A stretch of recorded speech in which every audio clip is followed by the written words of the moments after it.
Hi, welcome. Enjoy the content, subscribe, and turn on notifications. Brandon Cole woke up that Tuesday with a weight on his chest he couldn't name. At 38, a respected civil engineer at his mid-sized company in Austin, Texas, he'd always prided himself on being rational, someone who could analyze complex structural problems and find efficient solutions.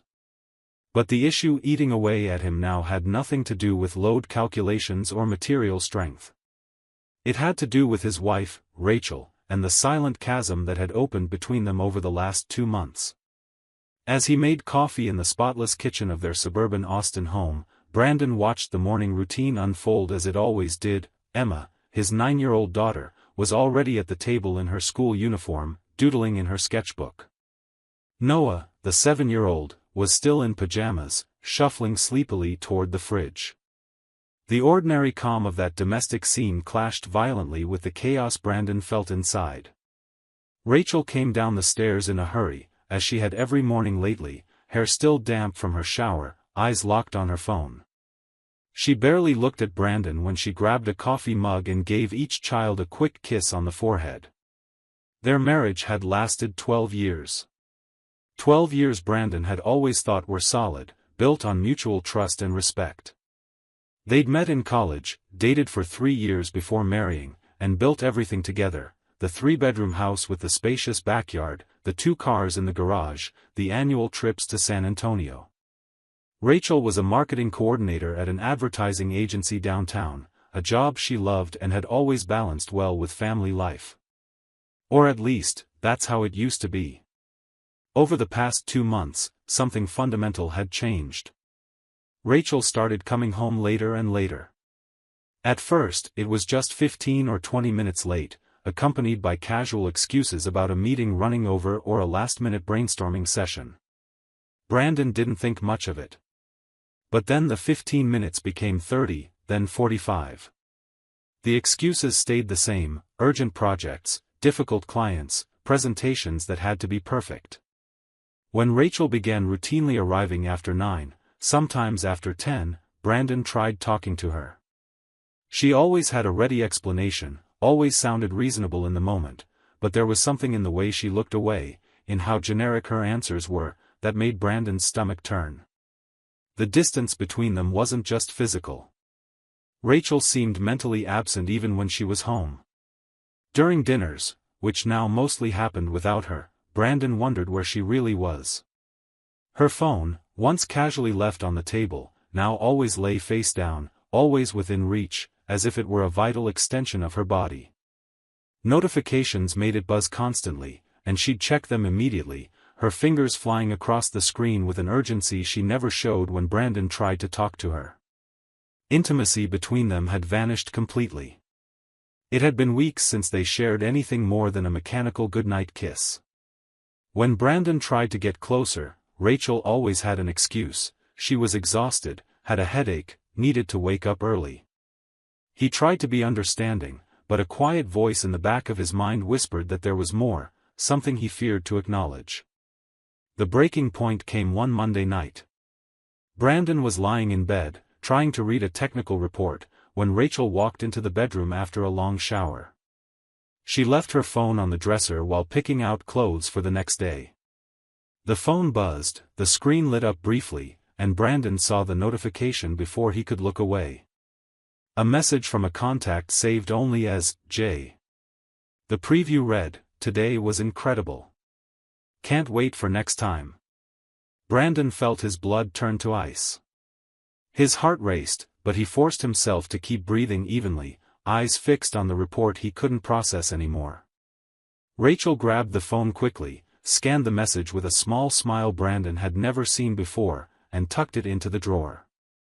She got into bed beside him like nothing had happened, wished him good night, and turned off the light. Brandon lay awake for hours that night, his mind spinning in torturous circles. Who was Jay? What had been incredible? What would the next time be? The next morning, after dropping the kids at school, Brandon didn't head straight to the office. Instead, he drove to a cafe on the other side of town and called a number a coworker had given him months ago. The coworker had mentioned a private investigator, Gary Stevens, describing him as discreet and efficient. Brandon never imagined he'd ever need that number. Gary answered on the third ring. His voice was calm, judgment-free, as if he was used to receiving calls from desperate men asking for help. Brandon explained the situation, each word coming with difficulty. He gave the details: Rachel's name, her car's license plate, her workplace address, the hours she supposedly spent in meetings. Gary asked few questions, only the necessary ones, and said he'd be in touch soon. The next 3 days were the longest of Brandon's life. He kept up the normal routine, took the kids to school, went to work, pretended everything was fine. But inside, he was falling apart. Every time Rachel came home late, every time she checked her phone with that secret little smile, every time she brushed off his advances with another tired excuse, the wound in his chest deepened. On Thursday afternoon, while reviewing project files at his office, Brandon's phone rang. It was Gary. "We need to talk." "In person," the investigator said. They set a time to meet an hour later at a parking lot far from Brandon's neighborhood. When Brandon arrived at the meeting spot, Gary was already there, leaning against a dark sedan. The investigator was a middle-aged man with gray hair and a serious, not cruel, expression. He greeted Brandon with a firm handshake and handed him a plain brown envelope without saying a word. Brandon opened it with trembling hands, and what he saw inside shattered every last shred of hope he'd been clinging to. Photographs. Dozens of them. The first showed Rachel leaving her agency building beside a tall man with dark, perfectly styled hair, wearing an immaculate gray suit and carrying a leather briefcase. They walked side by side, too close to be just professional. The second photo captured the same man opening the car door for Rachel, his hand lightly touching her back. The following images grew worse: Rachel and the man entering a boutique hotel downtown. Another showed them exiting the hotel elevator, holding hands, her laughing at something he said. There were pictures of them at an intimate restaurant, seated so close their faces nearly touched over the table. Brandon felt nausea rise in his throat. His hands shook so badly he almost dropped the photos. Gary stayed silent, giving him time to process. Finally, the investigator spoke in a calm, factual tone. The man in the photos was Jason Whitmore, 42, creative director at Rachel's agency.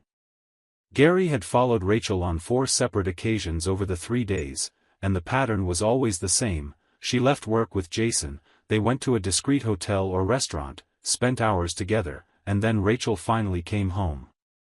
The written report that came with the photos was meticulous and devastating in its details. Gary had even verified hotel records through a contact. Jason had made reservations under his own name at least 6 times over the past 2 months, always for 2 people, always midweek.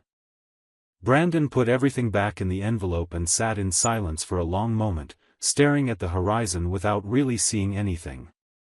The pain in his chest was physical now, like a knife had been shoved between his ribs. The humiliation came in waves. While he was home taking care of the kids, making dinner, helping with homework, worrying about her, Rachel was in hotel rooms with another man. "How much do I owe you?" Brandon finally asked, his voice hoarse. Gary named the price. Brandon paid without hesitation and thanked the investigator for his work. He didn't go back to the office. Instead, he drove aimlessly around the city for hours, his mind in turmoil. He thought about confronting Rachel at work right away, but Brandon wasn't that kind of man. He was methodical, strategic, and if he was going to do this, he'd do it right. Around 4 in the afternoon, he pulled up in front of a lawyer's office specializing in family law that he'd looked up on his phone. The lawyer, Patricia Simmons, a woman in her 50s with a solid reputation in Austin, received Brandon in her book-lined office. He showed her the photos, explained the whole situation, and Patricia listened with professional attention. She explained how divorce laws worked in Texas, how evidence of adultery could influence decisions on asset division and child custody. With the evidence Brandon had, Patricia was confident they could secure a favorable outcome. Brandon signed the paperwork to start the process and left the office with a clear plan in mind. When he got home, it was past 6 p.m. Emma and Noah were with the babysitter. He made dinner for the kids, helped Noah with his math homework, listened to Emma talk excitedly about a science project. After putting the children to bed, he went downstairs and waited. He sat on the sofa with the lights off except for the corner lamp, the envelope with the photos on the coffee table, and waited. At 10:15 p.m., he heard the key turn in the lock. Rachel walked in, dropping her purse on the hall table, kicking off her heels with a tired sigh. She seemed surprised to see Brandon still awake in the living room. "I thought you were already asleep," she said, trying to sound casual. Brandon didn't move from the sofa. His voice came out calm, controlled, but with a weight that made Rachel stop. "Rachel, sit down here, please." There was something in his tone that made the smile vanish from her face. Rachel walked back into the room, frowning, but obeyed, sitting in the armchair across from the sofa.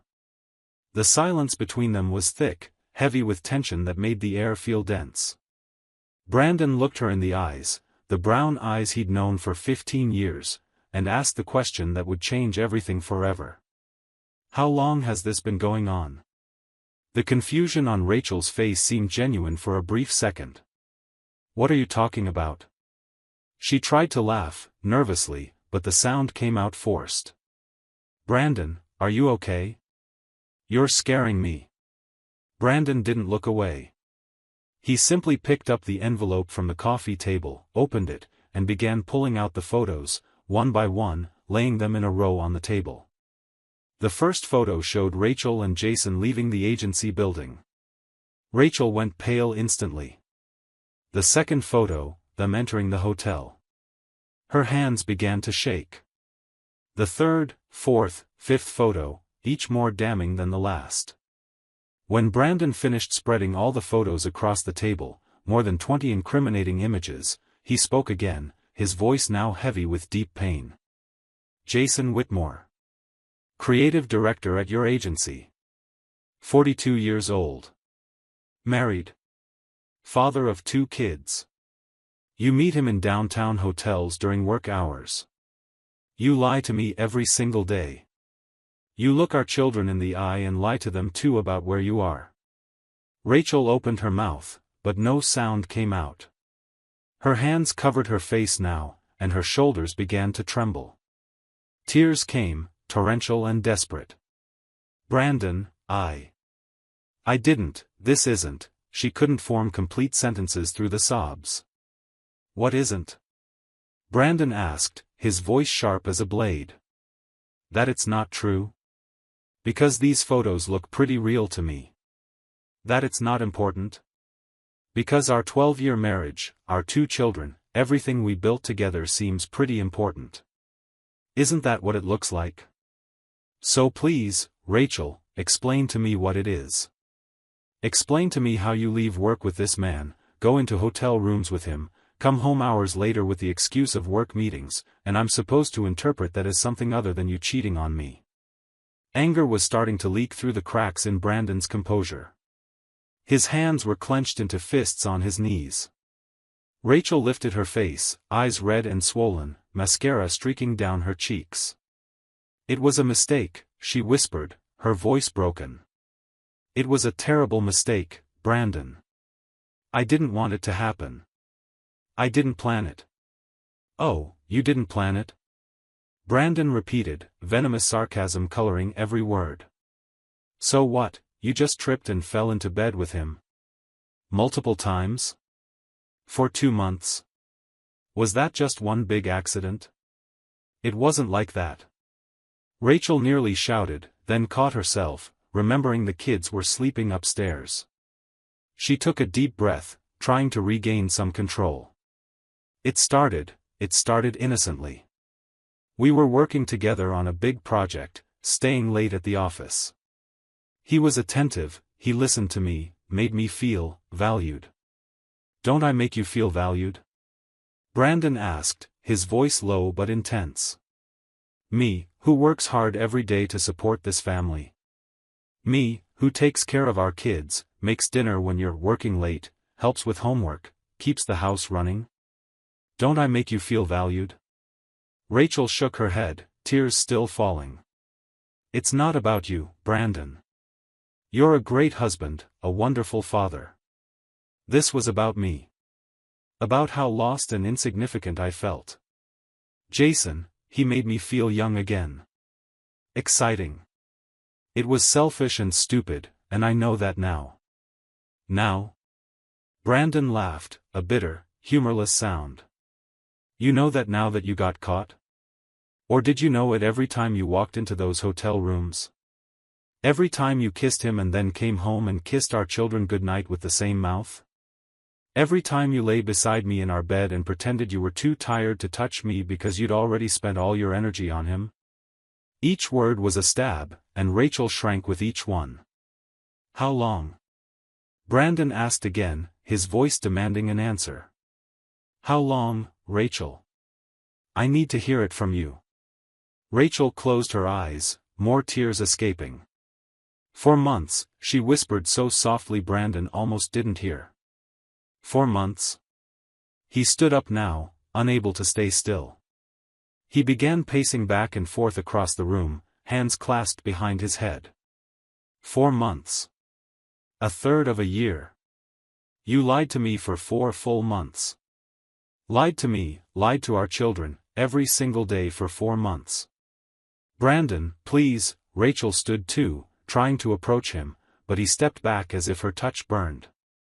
Please, let me explain. Let me try to fix this. I'm done with him. It's over. I choose you. I choose our family. Brandon stopped pacing and stared at her with an expression Rachel had never seen before, something between disbelief and contempt. You're done with him? When? Today? An hour ago? Or are you just saying that because you got caught? Rachel didn't answer, and that was answer enough. Exactly, Brandon said. And you think I'm just going to accept this? You think you can destroy 12 years of marriage, shatter my trust completely, humiliate me like this, and all you have to do is say, sorry, it was a mistake, and I'll forgive you? I love you, Brandon, Rachel said, desperate now. I love you and I love our children. I made a horrible mistake, but please, don't destroy our family over this. Think about the kids. Emma and Noah need us both. The mention of the children broke something inside Brandon. His voice when he spoke again was icy, controlled, each word measured and deliberate. Don't use our children as a shield for your choices, Rachel. You didn't think about them when you were in hotel rooms with Jason Whitmore. You didn't think about them when you lied day after day. You destroyed this family, not me. And as for loving you, I don't know what I feel anymore. I look at you now and I see a stranger. Someone I thought I knew but clearly never knew at all. Rachel sobbed, her whole body shaking. What are you going to do? Brandon walked over to his briefcase beside the sofa and pulled out a stack of documents the lawyer had prepared. He placed them on the table beside the photos. This is a divorce petition. I've already consulted a lawyer today. She's filing tomorrow morning. You'll get the official summons in a few days, but I wanted you to know now. Rachel's face went white as paper. Divorce? Brandon, no. Don't do this. We can go to couples therapy. We can work on this. Please. Work on what, exactly? Brandon asked, his voice weary now. On how you can be more careful next time. On how I can be more vigilant. No, Rachel. Trust, once broken like this, doesn't get fixed. I'll never be able to look at you without seeing these photos. I'll never believe another word that comes out of your mouth. What about the kids? Rachel asked, voice desperate. What do we tell them? We tell the truth, Brandon replied. In an age-appropriate way, but the truth. That mommy and daddy won't be living together anymore. As for the details of why, that's between us and the court. And speaking of custody, my lawyer is confident I'll get primary custody, given that you clearly neglected your parental responsibilities over these 4 months. You'll have visitation, Rachel. I'm not cruel. But Emma and Noah will live with me. Rachel collapsed back into the armchair, face in her hands, sobbing uncontrollably. Brandon watched her for a moment, feeling a complex mix of anger, sadness, and even a little pity. But the pity wasn't enough to change anything. You can sleep in the guest room tonight, he said finally. Tomorrow, we'll need to talk logistics. But right now, I need you to get out of my way. Rachel stood with difficulty, her legs seeming barely able to hold her. She looked at Brandon one last time, as if she wanted to say something more, but then just shook her head and walked up the stairs. Brandon waited until he heard the guest room door close before finally letting his own tears fall. He sat on the sofa, head in his hands, and cried silently for the death of his marriage. But even through the pain, there was also a spark of something else, something hard and determined. Brandon wasn't a victim. He was a man who had been deeply wronged, but he wouldn't passively accept it. The next morning, after a sleepless night, Brandon took the kids to school as usual, maintaining a facade of normalcy. Then he drove back to Patricia Simmons's office. I have a question, he said. These photos, all this evidence, is there anything stopping me from sharing them with other people? People who also have a right to know the truth. Patricia studied Brandon for a moment before answering carefully. Legally, there's nothing preventing you from sharing evidence you legitimately obtained. But I'd advise caution.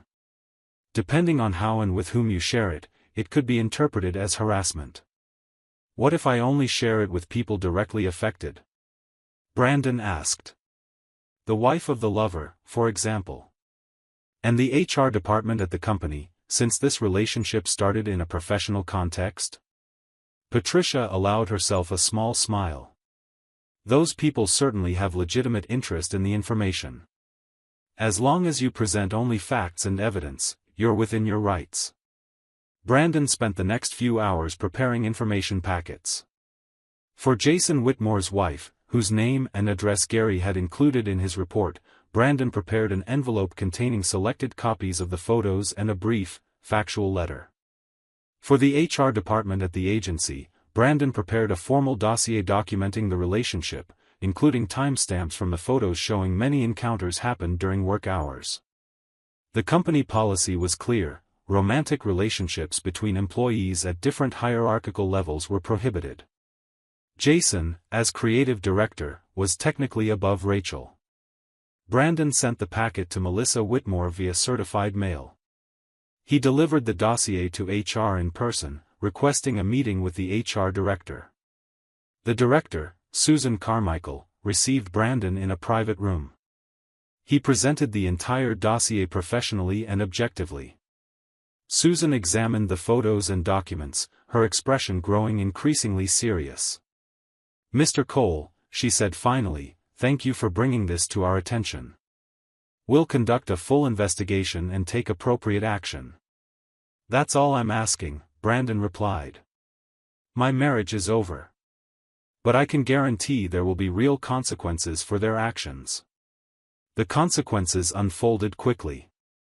Melissa Whitmore received the package and confronted Jason immediately. Their marriage imploded. Melissa filed for divorce the next day, citing adultery. At the agency, the HR investigation was swift. They confirmed Rachel and Jason frequently marked external meetings that weren't logged in official systems. Jason was fired for cause 2 weeks later. His reputation in Austin's creative industry was destroyed. Rachel was formally reprimanded and demoted from coordinator to junior assistant, with a 40% pay cut. The divorce proceedings moved efficiently. With the evidence, Brandon's case was solid. At the custody hearing, the judge heard testimony. Brandon presented evidence that during the 4-month affair, he had been the children's primary caregiver. The babysitter testified that Rachel was rarely home. Emma, in an interview with the social worker, mentioned missing time with mom. The judge awarded Brandon primary custody, with Rachel getting alternating weekend visitation. As for asset division, Brandon's lawyer argued Rachel's spending on the affair constituted dissipation of marital assets.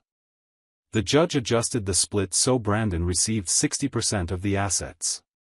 Brandon negotiated to buy Rachel's share of the house, refinancing it in his name. He wanted the kids to keep their stability. Rachel had to move into a small apartment, everything she could afford on her reduced salary. She lost the house, her career, most of her time with the kids, and everyone's respect. Jason's fate was similar. His divorce was brutal. Melissa got primary custody of their teenage children, who actively chose to spend less time with him. Jason lost the house, had to pay child support, and ended up taking a lesser job in Dallas. His career was over. 6 months after that night when Brandon spread the photos across the table, life had stabilized. The divorce was final. Brandon had custody of Emma and Noah, who were adjusting. He kept therapy for the kids. Emma had asked hard questions. Brandon answered with age-appropriate honesty, explaining that sometimes adults make mistakes that hurt the people they love. Brandon Cole, sitting on his backyard patio on a Saturday afternoon, watching Emma and Noah swing on the swing set, felt something he hadn't felt in a long time: peace. It wasn't complete happiness. The betrayal still hurt when he let his thoughts drift there. There were lonely nights. But there was also relief. Relief from not living in lies anymore. Relief from knowing the truth. Relief from having acted with integrity, from seeking justice, from protecting his children while keeping his dignity intact. He'd learned lessons about trust, about how the people you love can surprise you in the worst ways. But he'd also learned about his own strength, his ability to make hard choices, his unwavering commitment to his kids. Brandon didn't know if he'd ever trust someone romantically again the same way. Maybe not. But he knew one thing for sure: he'd done the right thing. He'd refused to be a passive victim. He'd taken control, sought truth, demanded consequences, and built a new life. And that Saturday afternoon, watching his children laugh and play, Brandon Cole allowed himself a small smile. Life went on. Justice had been served. And he was okay. He'd survived. He'd overcome. And that victory was sweeter than any revenge could ever have been. Thank you for watching the video. If you enjoyed it, don't forget to subscribe to the channel and turn on notifications so you won't miss any updates. See you next time.